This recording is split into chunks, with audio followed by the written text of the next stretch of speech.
Series Radyo.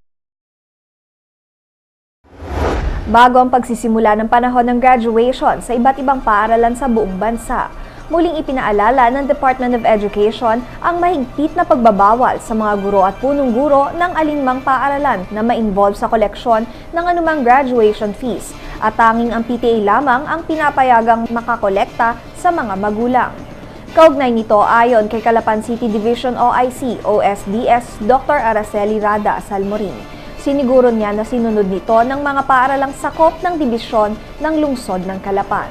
I have been very strict in the implementation of the policy that no teacher nor school head should be involved in the collection of any fee. If ever there are, the PTA or the PTCA always takes charge of everything, of every collection. So I was very particular that no teacher nor school head should be involved in the collection.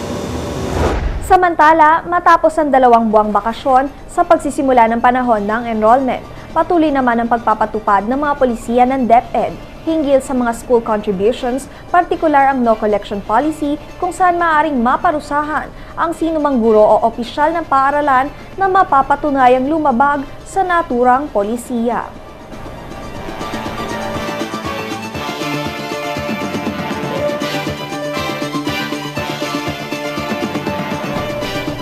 Sa kaugnay na balita, ngayong darating na pasukan ang pagsisimula ng implementasyon ng K-12 Plus program ng DepEd na layuning pataasin ang antas ng kalinangan ng mga mag-aaral sa pamamagitan ng pagdaragdag ng 2 taon sa kanilang pag-aaral.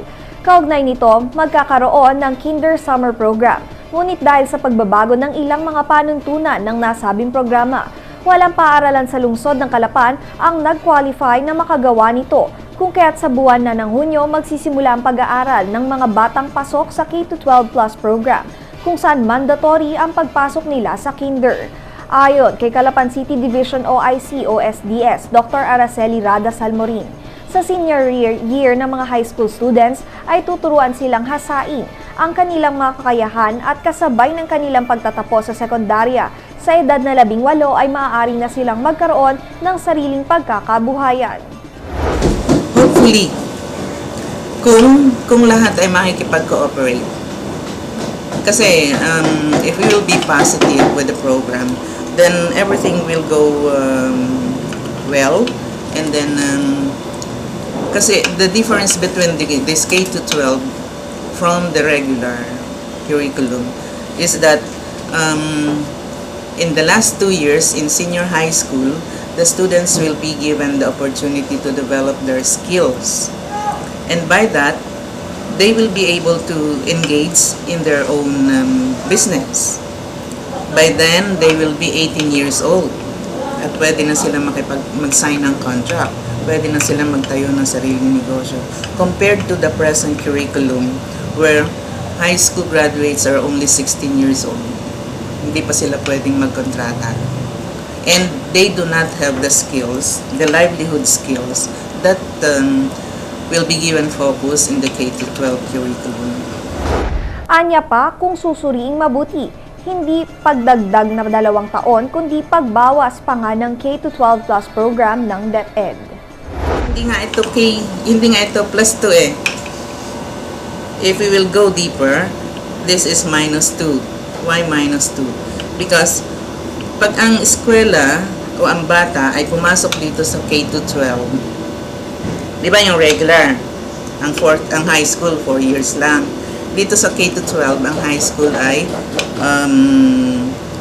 6 years na. Kasi 4 years yung junior, 2 years yung senior. Pag ang bata ay nakarating ng senior high school, doon magde-develop yung kanyang skills. Pwede rin siyang mag-enroll sa college kung gusto niya. Pero, pagkatapos niya ng senior high school, meron na siyang sapat na skills para siya ay mabuhay, para siya maghanap buhay. And, sa halip na siya ay doon sa 2 years na yon ay nasa college na siya, nandun pa lamang siya. Pwede na siyang hindi mag-enroll sa college. Ibig sabihin, -2 yun. Samantala, aminado naman ng naturang opisyal na may kakulangan pa sa pondo para sa naturang programa, ngunit umaasaan niya sila na sa full implementation nito sa taong 2018 ay nasa maayos na ang lahat. Itong program na ito, ang full implementation nito is in 2018. Siyempre, mayroong mga budgetary constraints. Katulad na nga niyan, yung KSP nagkaroon ng clarificatory guidelines. Sakit mga aminin, kulang pa talaga sa budget sa ngayon. So, but then, hopefully, bago dumating in 2018, everything will be set.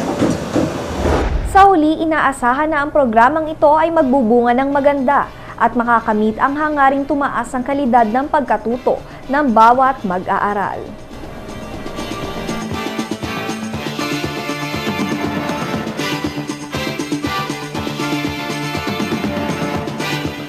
Iba pang mga balita makalipas lamang ang ilang paalala.